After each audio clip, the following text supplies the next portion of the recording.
All right, everybody. Welcome to our Makerspace presentation. I'm DJ. I am the member engagement coordinator here at the Library Network. And today we have the pleasure of talking with Tierney Czartoski, who is the Makerspace Librarian over at Rochester Hills Public Library. And she's going to have a lot of really fun things to talk about with Makerspace things today. So I'll let you take it away, and we'll get into it. Sounds great. Thank you, DJ. Thanks for inviting me here. I'm very excited to be here. I, of course, love talking about Makerspaces. So any chance I get, I could talk all day about it. But I'm really excited to hopefully share some more ideas with everybody that's here too. If you're just joining us, we just asked to everybody to do a quick introduction in the chat and just put a little bit about your Makerspace journey and kind of where you're at and what you're hoping to get out of today's discussion. So if you haven't yet, please pop in there. I see we have Brian and Adam. Thank you for popping in there. It's always good to know, why everybody's here so we can help you. Looks like we have some new people just starting their Makerspace journey, which is great. A lot of people just starting and looking for ideas, which is awesome. I think you're on the right track if you're here for that. Looking to use laser engraver. We can definitely talk about that. See what other people have done with their spaces. Yes, we can definitely talk about that. I'm going to go ahead and just get our presentation started. And of course, we'll have time for questions.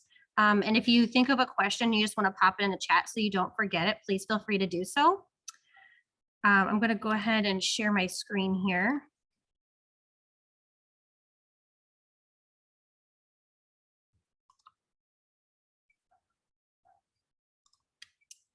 So today we're going to be talking about the future of makerspaces in public libraries and look at where we started here at RHPL and kind of where we're going as a whole as well.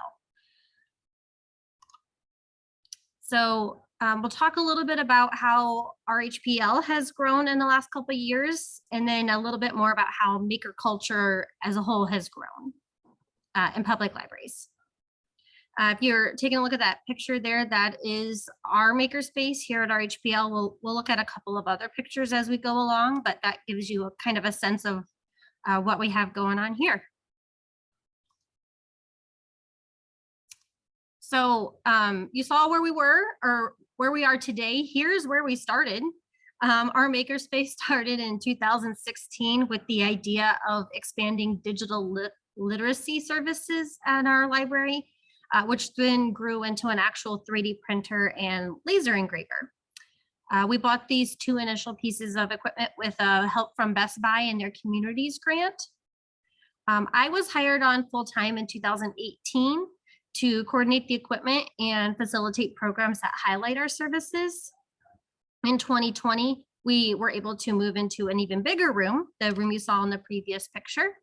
And this room was a little more visible, had more open space, and was able to accommodate better. And it was in a more traveled area in the library, so more people were able to see us and stop in and ask questions. We've been slowly adding equipment and different services ever since. You don't have to have a full room of equipment all at one time. If you take a look at what we started with in 2016, it was 3 pieces of equipment and we slowly built. And I think that a lot of libraries want to start out, really fast and say, we have the laser engraver, we have all these things. And it's not necessarily always the best course of action. Slowly building and learning and seeing what your community needs before you go and buy all these things that maybe aren't what your community needs and aren't going to get used is not really always the best course of action.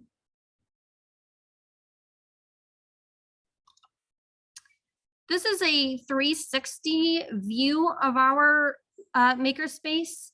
So I'm gonna stop sharing this view and show you the 360 tour real quick. We did this with our 360 camera, and we were able to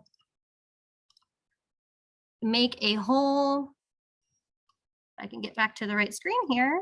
Nope. There it is.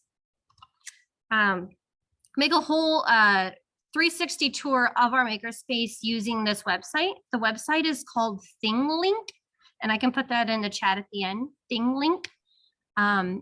This is a really great resource that patrons can use to see everything. This is on our website. You can click on a piece of equipment and a little video of me pops up and explains what that piece of equipment does, what are the charges, and what can be done with that piece of equipment. We're very fortunate that our PR team was able to put this together for us, and I was able to work with them to get this done.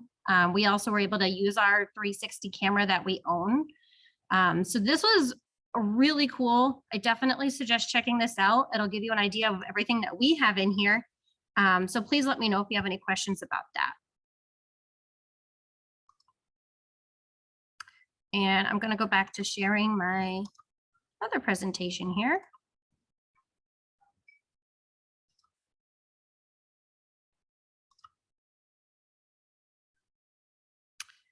So growing in the Eureka Lab, expanding our equipment is always the first thing you think about when you think about makerspace growth. So some things that we've added recently would be our sublimation printer, which we will touch on a little bit more in just a second.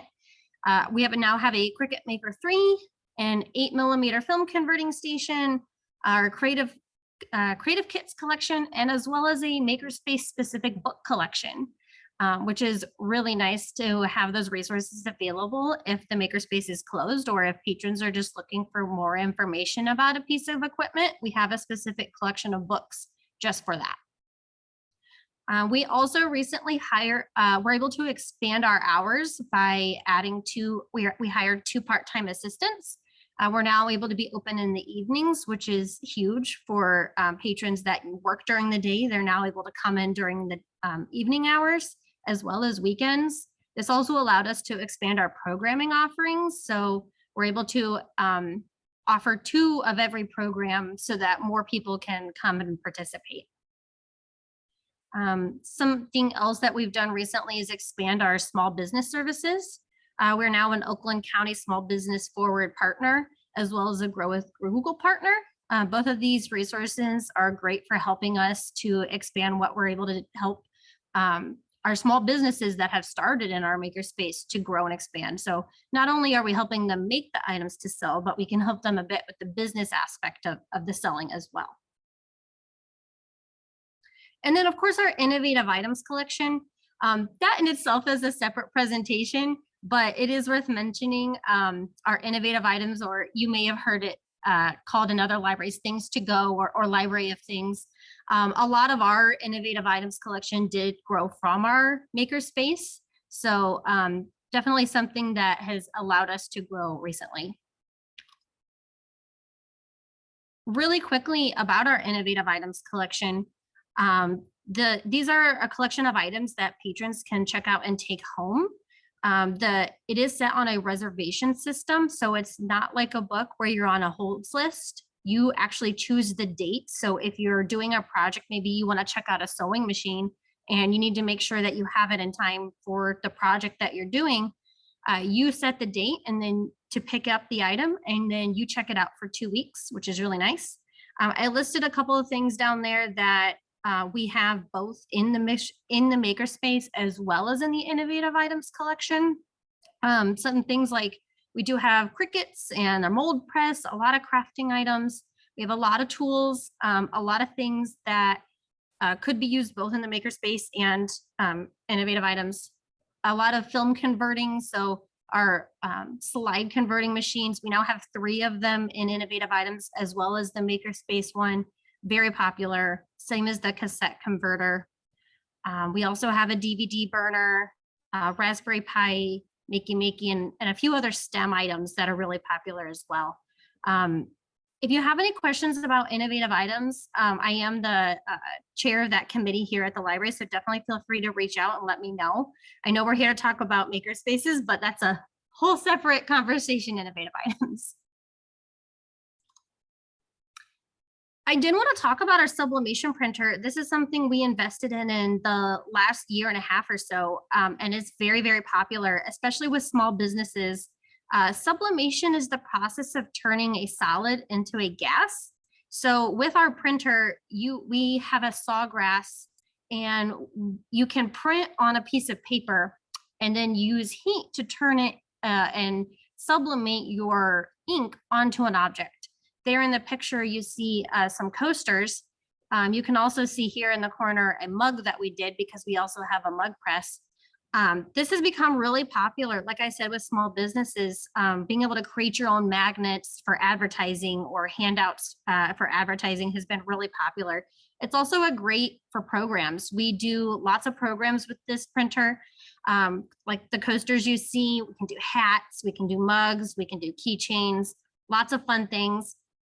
This is one of the most popular pieces of machinery, and we just got it within the last year and a half. So I definitely would suggest checking that out. And we charge $1.25 per print for our printer. Of course, if it's a program, it is free to use, but $1.25. I would say with sublimation, it can get pricey. To replace each color of ink, it is $80. So every time I replace cyan or magenta, it's $80. So it can be pricey, which is why we charge that $1.25 versus the regular 25 cents we charge for a regular color piece. The next piece of equipment that I want to highlight is our 8mm film converter. While this doesn't seem like very innovative, it is very popular. Being able to convert the 8mm film reels to a more modern format of technology has been really popular. I definitely suggest investing in one. This is something that I researched for a couple of years before I finally decided to bite the bullet and do it. It is around $500, but it gets used a lot. We have been advertising it pretty heavily, but it gets used a lot, especially for people that, if you were to send away and do this, it could cost quite a bit of money. So to be able to come and do it at the library for free is really nice. And so I definitely would suggest, even though it doesn't seem like an innovative piece of equipment, it is definitely something that can help patrons out.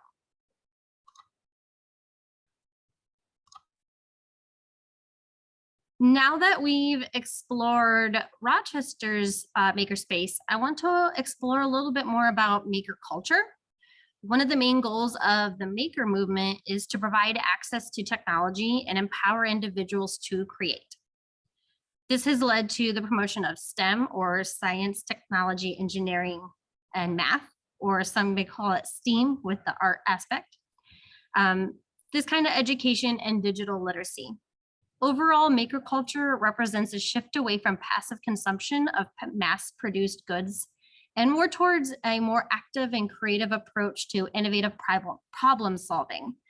This is one of the reasons why I'm so passionate about makerspaces is, you're getting people to learn skills. It's not just that you made a mug, you did the computer part of it, you did the making part of it, you did the you're learning about sublimation, that turning the solid into a gas. It's a science experiment as well as an art project. So your kids and adults as well are learning so much all at once, which I think is why having a makerspace in a library is such a key thing to have as a service.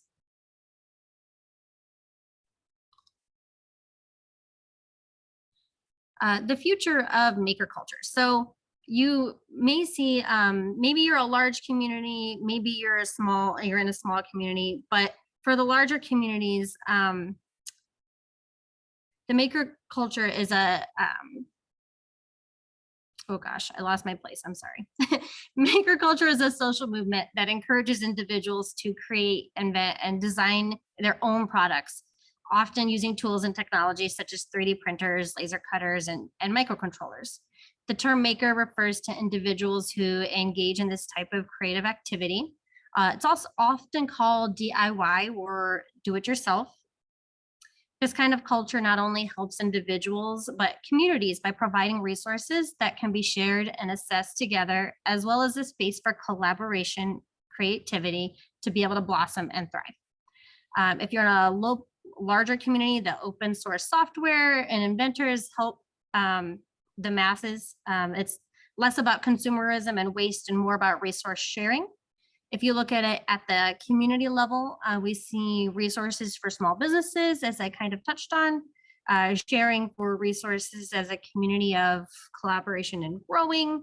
And then, of course, at the individual level, learning hands-on skills, no matter what age you are, building partnerships with other makers or collaborating together to solve a problem. All of this can be seen every day in the makerspace. So thinking a little bit about small libraries that maybe have a limited amount of space and a limited amount of funding, there are several strategies that help you start small and grow from there. I know I touched a little bit before on how we started with our grant and slowly expanded and have switched to many rooms in our library in order to grow. Some low cost or low tech projects. Here in the picture, you see our creative kits. They're just little kits that I made that stemmed from programming. So I took the materials from a program and then turned it into a kit. So if a patron drops by and they say, I want to make something, but they didn't come with a project in mind, maybe they check out one of the creative kits. Now the creative kits can go anywhere in the library, but they don't leave the library. So things like jewelry making or watercoloring or knitting or animation or air dry clay, things like that. We have a rotary tool and a leather working kit. These are great ways to start small. Something else to look at, of course, are grants. That's how we started. Something else would be donations from patrons, whether it's items or time. I have a lot of patrons that come and volunteer their time, and they help me to teach classes. For example, our coding classes for kids. I have a retired electrical engineer that helps me out, and we do the coding classes for kids together. So reaching out into patrons in the community and seeing what they have to be able to donate is big too. Collaborating with small businesses to share resources and equipment, possibly a mobile makerspace, but getting the community involved is definitely step number one. For maybe a medium library, these appeal to a wider range of skill and interest, but leveraging technology to expand and reach out beyond the makerspace and beyond the physical library is big. So here's an example of that coding kids class we talked about and my volunteer that helps us. Some of this might include creating online resources, tutorials, maybe instructional videos that can be accessed remotely, as well as utilizing social media and other digital platforms to build a community of makers and provide opportunities for collaboration and sharing. You know, it doesn't have to be done in the physical space. There's lots of ways that we can keep the maker culture alive outside of the library.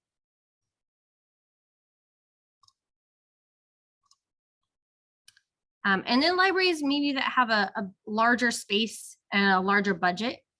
Some things such as virtual reality or specialized STEM equipment, or maybe even art and design. As makers start to explore new technology and techniques, and maybe they start to embrace sustainability, inclusivity, and continue to push the boundaries of what's possible through DIY projects and innovation. I kind of already touched on ways we've expanded lately with our sublimation printer, buying the Cricut Maker 3 and hiring more help, which has been huge for us. One of the biggest ways that we've really expanded lately is our small business resources. So being able to help those small businesses that have started in our space grow and thrive. These are some examples of some testimonials and projects that have been done recently here in the Makerspace. One of my favorites is the Halloween costume there on the top left corner. This patron, her son had autism and never wanted to wear a Halloween costume before. So he suddenly decided he wanted to dress up as one of the characters from, was it Thing? Oh, I can't think of the name. The Stranger Things. So this mom was going all out. She needed help making this costume. He finally wanted to wear a costume. She was very excited to do this for him. So we were able to help her create this costume. It took a lot of problem solving, but we were able to sew this costume just the way to make it look just like that character's costume on the show. So that was a really neat testimonial. You see on the bottom left there, the swim and dive trophy. We have a relationship with the local Rochester community, the college. They always bring their trophy to us to engrave. So every year we take off the plaque and we engrave that person's name for that year, which is really fun to see. Every year we do that for them. Window parts. If you see on the top right there, that little funky looking piece, there was a gentleman that came in with a particular part of his window that is no longer made. It was produced many years ago and they don't make it anymore, but all of these plastic pieces were breaking in his window. So we were able to scan one of the original pieces and then recreate many of them for him with our 3D printer. So instead of having to, buy all these windows or something like that, we were able to use our resources and help him out with that, which is a really cool story. Family heirlooms. In the bottom picture of that cutting board there, you'll see a grandmother's handwriting with their family recipe for, I believe it's cupcakes, engraved on a cutting board. So just some of the many things that we're able to do in here to really share maker culture. Just a bit of advice. So what works for us won't work for everyone. It really depends on your community, what you're able to do and what your patrons need. Our patron needs are different than yours, so you have to go out and figure out what that is. The more information on your website, the better. I don't have it here, but I'm happy if you want to bring up our website to show you how we have ours organized. But the more you can refer to your website about materials, what can the Glowforge do? What is a Glowforge?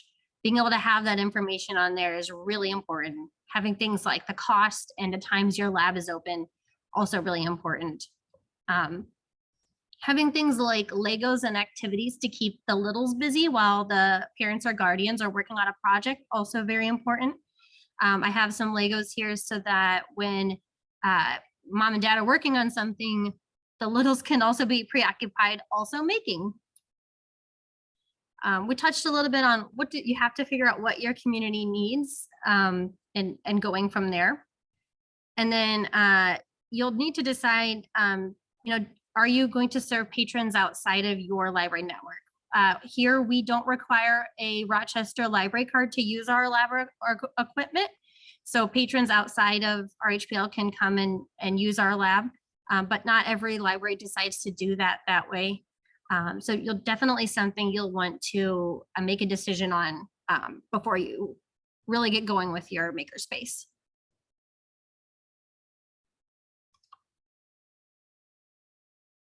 I do have my contact information up there. Please feel free if you think of a question, weeks down the road or something like that, please let me know and I'd be happy to help you. Like I said, I can chat about Makerspace all day. I do want to open up the floor though to any questions, anything Rochester specific or anything else, or maybe somebody else can help you with any questions as well.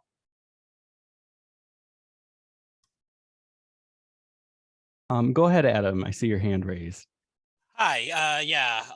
So one of the things I just kind of wanted to ask with it is, so I've been using some materials like the 3D printers and things like that. Do you ever do anything like a limitation on 3D print? Like the only limitation I've currently put in on mine is no weapons, please. Like obviously prop things, I don't mind. If the thing looks like a toy from Kamen Rider, fine, obviously. But if it's, please don't pretty good. But do you have like limitations like size, material, and things like that? Because I'm also trying to avoid charging for filament because we use PLA and PLA is honestly super cheap. Everything. Yeah. So I'm just curious if you got a limitation on such. Yeah, so we do charge for materials. We charge 20 cents a gram and 50 cents an hour after 4 hours of print time. I was just telling DJ before we logged on, my printer's running right now. It runs 24/7. I think we would go bankrupt if I didn't charge. So we don't make a profit off of it. Of course, it's about what it cost us to print. As far as limitations, we have an acceptable use and guidelines policy for our 3D printer. When somebody submits a print request, it does ask them to read over that. It does say no weapons in there, but it also says that the Makerspace librarian has the right to decline any, print for whatever reason. I've never had to do that. And I've never had anybody ask me to make any weapons, but I will also tell you, people send me really obscure shapes. Half the time I don't know what I'm printing. It's just like these weird things. And you know how sometimes when you get something from Thingiverse or from Oh, yes. Tinkercad, it renames it something weird. Half the time it's just called gobbledygook. And I'm like, yeah, okay, whatever that is. Oh, believe me, I know. I had to fix some of the equipment in here with before opening. I literally had to use the 3D printer to fix equipment that I had gotten that was missing parts. I'm like, Yep. well, I'm not going to have them resend me that. I'm just going to build it. Yep. I've done that as well. I just reprinted a part for my sewing machine. I just printed it. Cool. Thank Yeah. you. I hope that answers your question. It does.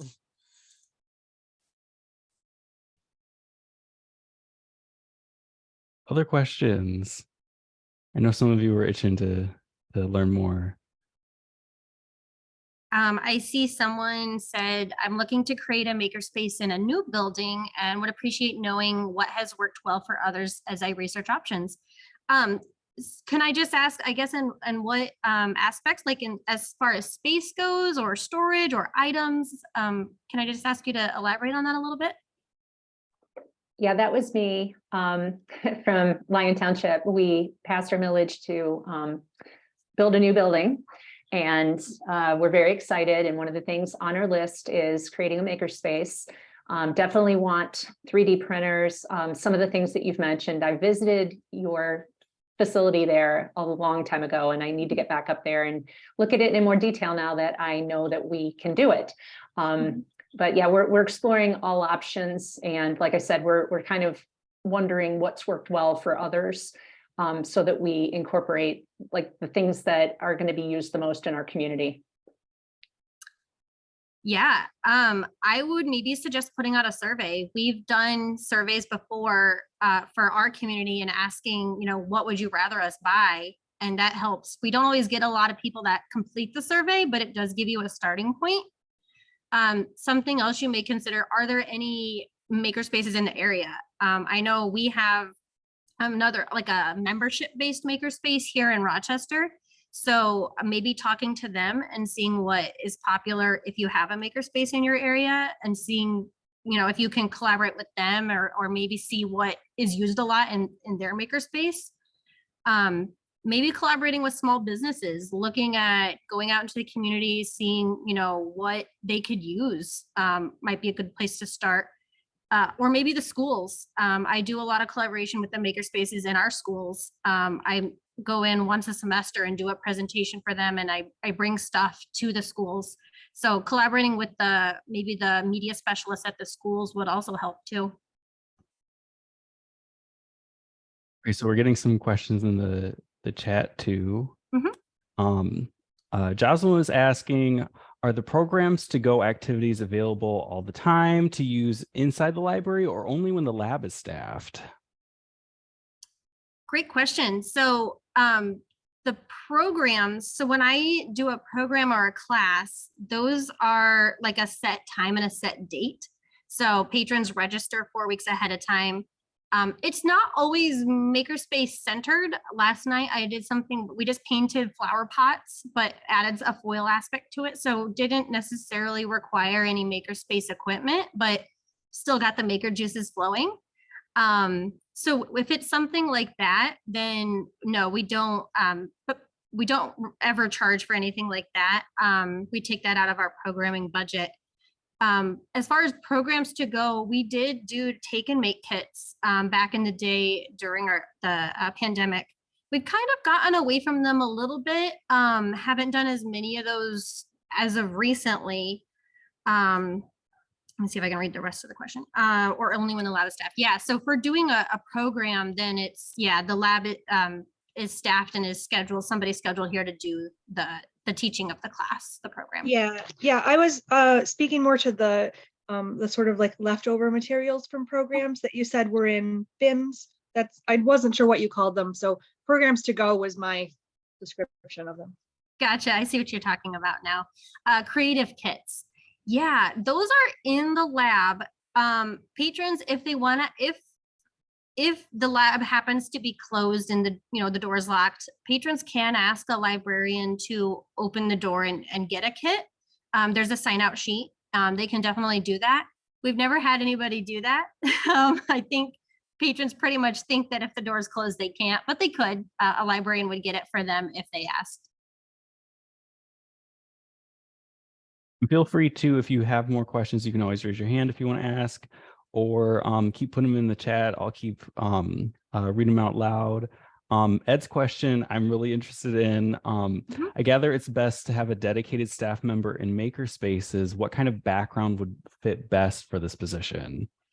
Absolutely. Great question, Ed. My background is in STEM. I was a STEM teacher for 3 years before I became a Makerspace librarian. I definitely think having teaching experience is very key because you're essentially going to be teaching all day.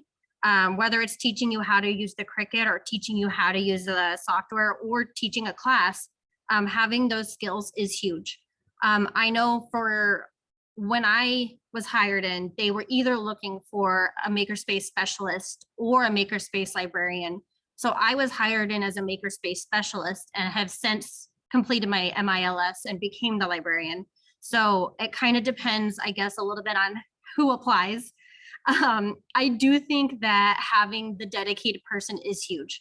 I think that really opens up opportunity. I know I still have patrons. I've been here almost 5 years, and I still have patrons that stop by and say, oh, I never knew what the space was. The door was always closed, or, oh, the lights were always off, or, something like that. So seeing somebody in here with the lights on and the door open and, seeing that it is a space that you can come in and use is huge. And it's kind of hard to do that if you don't have a dedicated person.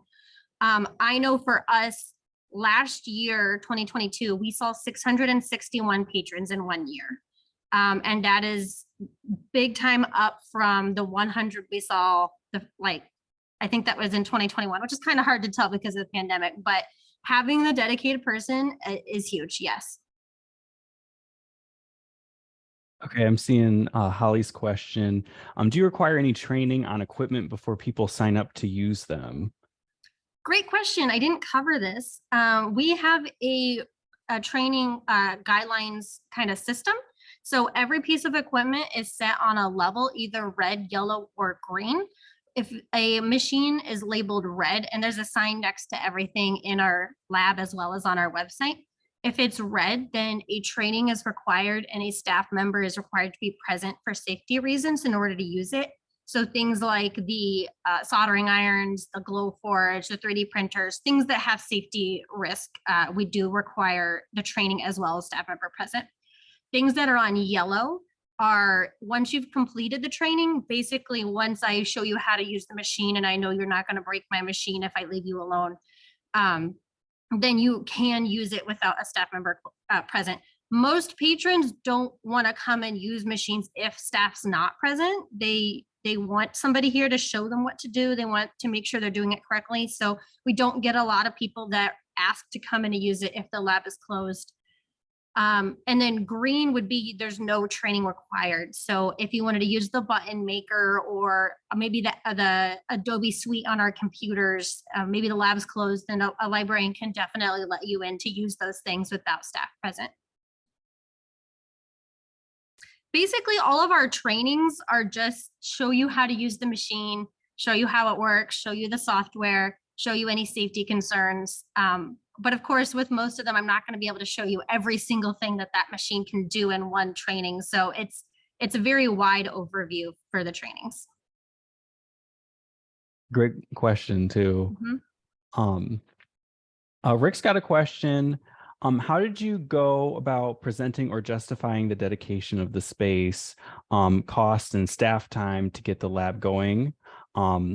Strongly believe in this, and our library has a 3D printer already and for making brackets and adapters. So maybe like, how did you go about the process of getting people on board in your library?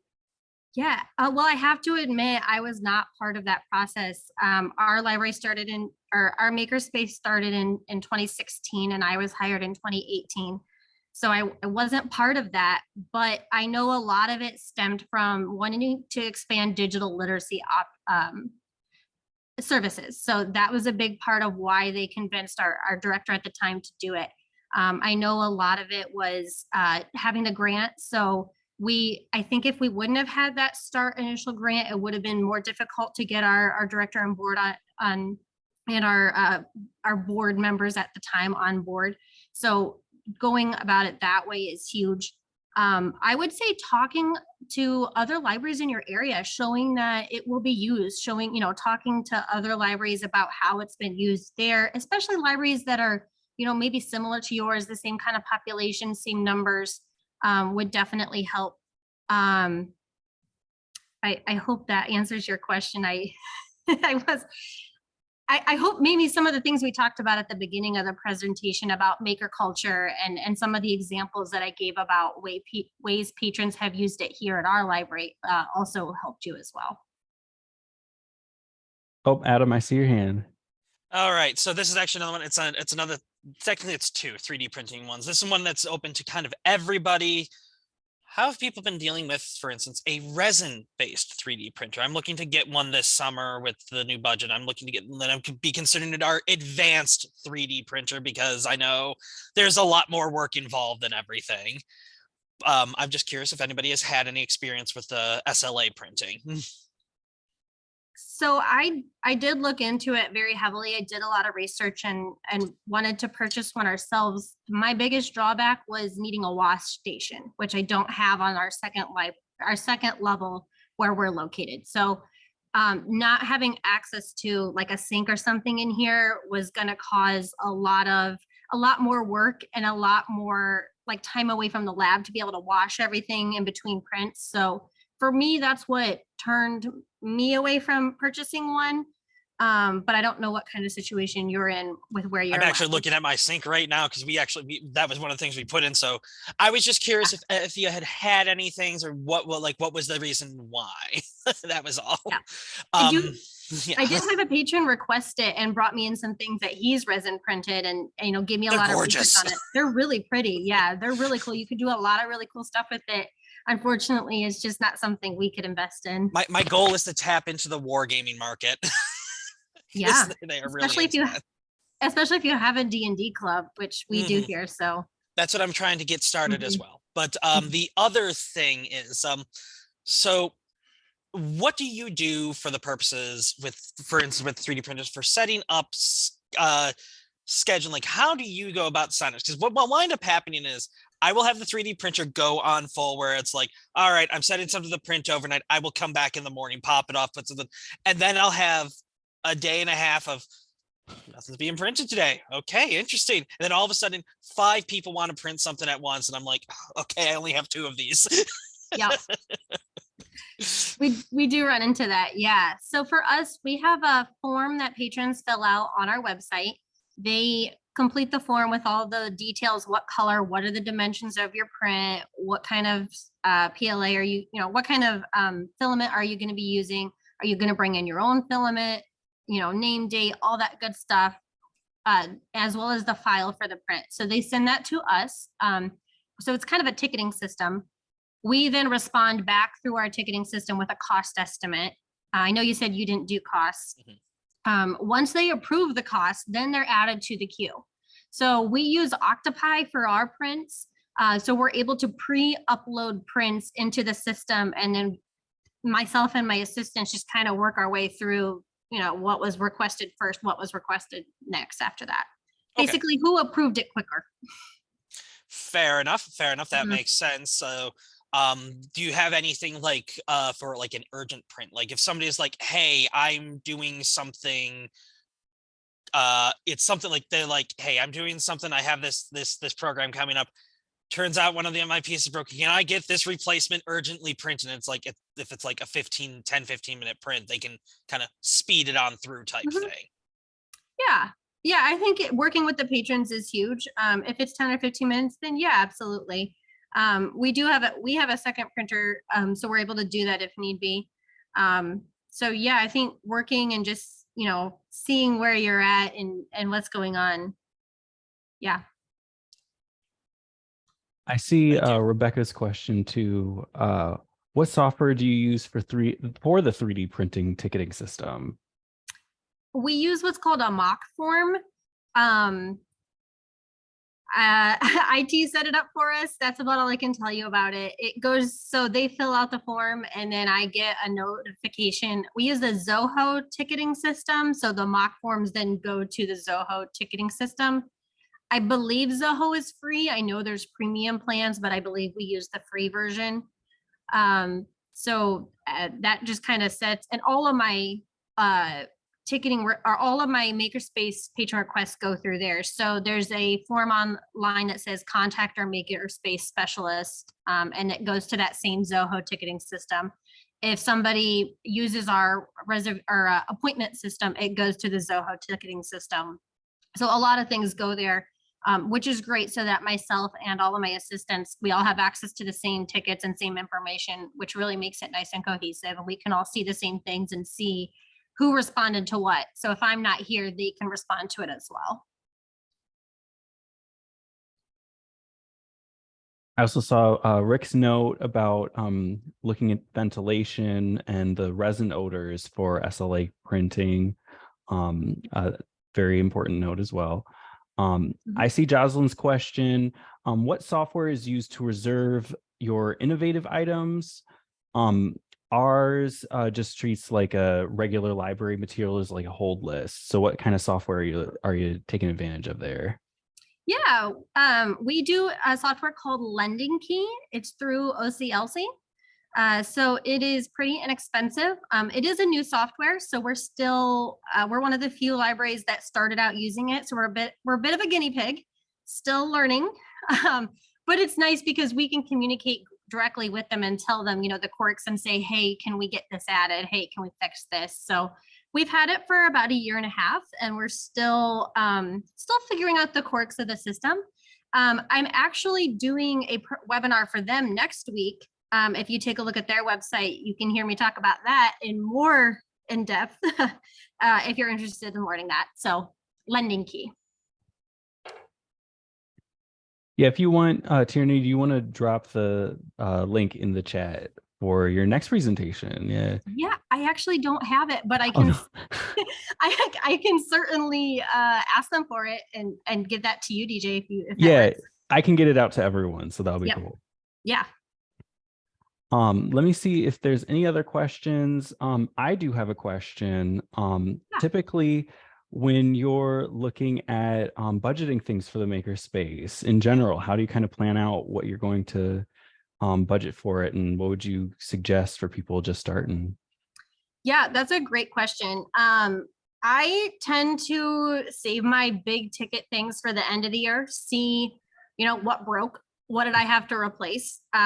What, things kind of, because it's hard to plan. We have about $2,000 to play with each year, which is nice and very generous.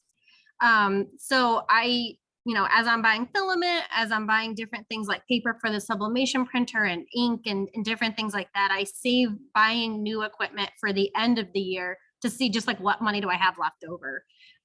It's hard to print. It's hard to predict how much ink am I going to have to buy, because it's about $380 every time I buy ink for the sublimation printer. So it adds up really quickly. Some other things that I just make sure I always budget for would be 3D print filament. And if we have any subscriptions to any software. So we pay for a premium membership with Glowforge, which is worth every penny. And that's about, I think, $270 a year. So I make sure that I budget that in. And then I make sure that I budget in for Adobe Suite Access as well. It's hard. It is, because it's hard to predict what am I going to have to replace, what is going to get used more this year than it was last year. Luckily, we have a separate Makerspace budget and a separate programming budget. So sometimes I'm able to say, oh, this is going to be for a program, so I'll buy it for that and use that budget, which is nice. I hope that answers your question, but doing research throughout the year, I keep a running document of things I'm continuing to look at, blogs, continuing to look at different resources, and Instagram is huge, and TikTok, and, you know, just keeping a running list of like, okay, I'll look at that at the end, or, you know, something along those lines. Yeah, that's perfect. Mhm. Also, this is why I love librarians. Jocelyn dropped the link to your event in the chat. So if Thank you want to you. take advantage of that, go ahead and use that. Adam, I see your hand raised. I know, I keep raising it. I'm like, this is actually, so, the sublimation printer intrigues me. So I'm kind of new to that. I've never actually seen one of those before and everything. Compared to the other things, how often would you say it gets used? Because like I said, I recently put in for my budget and stuff. My next big thing is getting us the laser engraver is the biggest thing on the docket for us. So I was just curious though, how the sublimation thing, like how often you get that pulled up and everything. Absolutely. It's used a lot. It's quickly become one of our top used pieces of equipment. Right behind the Glowforge, I would say. I would say it probably gets used 3 or 4 times a week. And normally it's for big projects. Like somebody says, I want to make 15 shirts, or, you know, I'm going to make all these magnets for my business, or I'm going to do, and sometimes it's small projects. Like I just want to make a mug or 2, but it gets used a lot. It does. It's just so versatile. You can use it for programs. You can use it for, you know, different things around the library. We use it a lot of times. I'll make stuff and it'll be a gift for whatever promotion we're doing here at the library. I do some things for our volunteer banquet. So it's not just for patrons. You can, if you're trying to market it as you can use it for the library as well. Okay, cool. Yeah. You said how much is it usually roughly for ink, and how much do you charge for that? Because like I said, so far I haven't been charging for anything, but like if I get the resin printer, I'm like, well, resin's more expensive than PLA. We will be charging for resin, type of thing, type of stuff, you know. Absolutely. We charge $1.25 per print on the sublimation printer. So it's different paper and it's different ink. Now we invested in a sawgrass printer, which is an actual sublimation printer. However, I know you can buy cheaper printers like an Epson printer and turn it into a sublimation printer. You just can never turn it back to a regular printer after you do that. So once you put sublimation ink in there in their system, you can't take it out. So that is a little bit cheaper way to go. However, the software that comes with the sawgrass printer is key. Being able to make your prints right in there versus having to use another software to then run off the Epson printer can make it a little complicated. If you're using the sawgrass software, then it sizes things for you. So you say I'm doing a coaster and it makes your print the right size for that coaster, or I'm doing a that's cool. and it prints out your picture in the heart shape or whatever you're doing. So it's worth it to have access to that software. Okay, and it's sawgrass, SAW grass. Okay. Yep, that's correct. Yep. Awesome. I will look into that. Yeah, I think they run around $500. I bought mine a year and a half ago. The prices may have changed since then. You don't have to buy the sawgrass ink or the sawgrass paper. In fact, I wouldn't recommend the sawgrass paper. I just buy from Amazon, that kind of thing, and it's okay. Pro World is another great place to look for sublimation materials, the paper, the ink, as well as the sublimation blanks. So that's something else to note. I'm not sure if I mentioned that. With sublimation, you have to have a certain product. It won't work with just any coaster, any hat or mug. It has to have been treated with that chemical that makes the ink adhere. So it is a little bit more expensive, but buying in bulk, like when I buy mugs, I buy them in a case of 36, and they're much more inexpensive than buying them from Michael's or Joann's. Okay, cool. And with just since you mentioned the price thing, now here's the question: it says we all know the scam that is regular ink for inkjet printers, and how this thing says there's still a quarter of a thing left, and it's saying it's empty at the same time. how does the ink work with that? Like, when it says there's 10% remaining, is there actually 10% remaining type deal, or do you tend to have to pre-buy? Um, I do pre-buy just because then I can pay for shipping all at one time. I buy all the colors and maybe cyan runs out before magenta or, whatever. But I just have them in stock that way because they do charge for shipping. So that way I have it all just at one time. I've honestly only had to change the ink once. So Oh, that's nice. And yeah, how, but like, it how I wasn't, was gonna ask how often that is. it's hard because it's become a lot more popular recently than when we first bought it. So I'm still learning how to gauge how much I need for a year. So that's hard. And also depends how many library projects did I do this year. We started a 50 books in a year initiative, and the winner after a year, if you read 50 books and you log them, then you get a mug from us. So that's another thing that we just started that will require more ink. So it's hard to say, but I've only had to change the ink once. So, yeah. It's $80, but it lasts. Yeah, I think so. They do say that you need to run your printer at least once a week to keep the ink flowing through the printer. Oh, So I did, like, I will, like, even on a dead week, I'll do the same thing with the 3D printer, because it's just like, keep the extruder from jamming. right, exactly, or clogging. Yeah, yep. Good question. All right, thank you.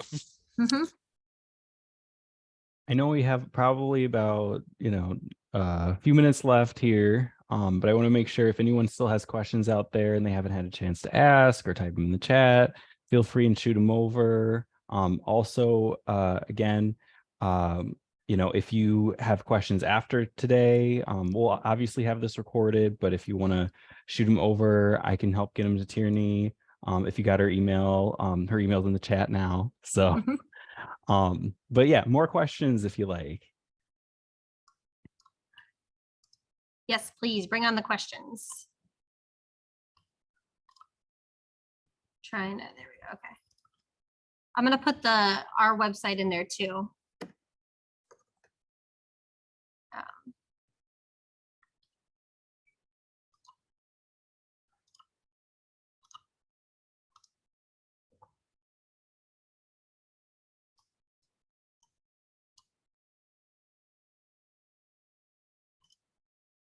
I'll also shoot over a question too. I know you worked on videos with your PR team. Yes. How long did those take, and what kind of things did you showcase? Yeah, actually, you know what? Let me grab the link to that and I'll throw that in the chat as well, Sure. because it's really cool and I'm very proud of it. So we used a website called ThingLink. I do think we ended up having to pay for a membership to that website so it was free to make the video, but in order to share it, you had to pay for something. But we invested because we plan to use it for other library services as well in the future. So this was kind of the guinea pig, learning to use the 360 camera and learning to make videos like that. Our PR team did everything, and it was honestly really quick. We took a day to video. I did all the videos, and our PR team helped me out. And then all you do is embed the link into the picture, and it's really cool. That's awesome. Yeah. A 360 camera. Let me see if I can find ours. I think it's just called 360 camera. Let me look. If I can find the brand. When we bought ours a couple years ago, there weren't a ton of options, and now it seems like there's more. Here's the name. I found it. So they run around $300, but we put ours in the innovative items collection so patrons can use it too, which made it worth the investment. Nice.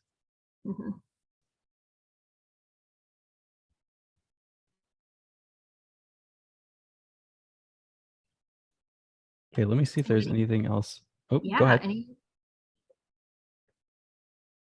I was just going to say if there's any other questions.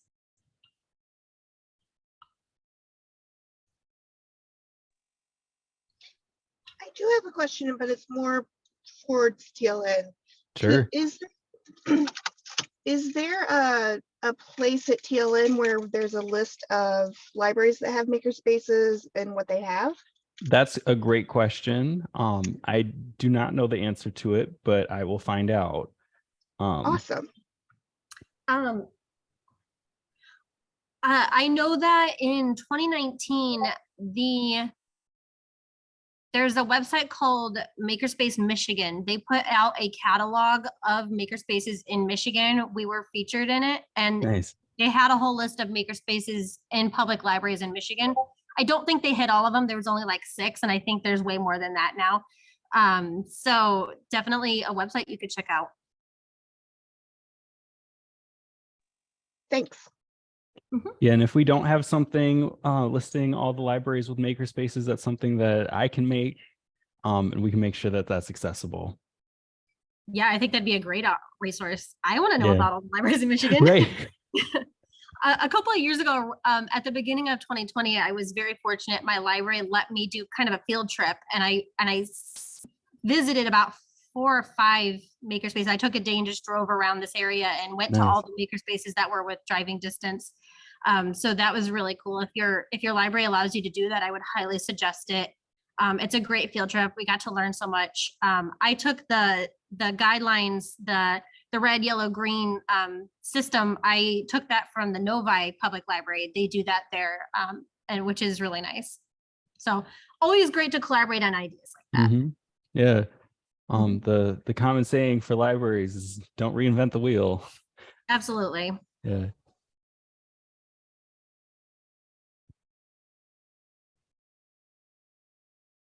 Thanks, Rick. Great comment. Thanks, Ed. Ooh, White Lake Library. Oh, I'm gonna have to check that out. White Lake is Excellent. beautiful. I was just there not too long ago. So Excellent. yeah. Well, like I said, my email is in the chat, so please feel free to reach out anytime. Yes. I love to see new makerspaces built. It's such a wonderful thing to have in your community. Yeah, and thank you again, Tierney, for all of this. I know this has been a wealth of information for everyone, and this will be available too. So if anyone wants to watch later, they can review everything. But thank you again for your presentation. Thank you for your expertise. Keep doing what you do. Thank you, guys. All right, everyone, enjoy the rest of your day, and we'll be hearing from you as we do. Yes, indeed. Have a great day, everybody. Take care.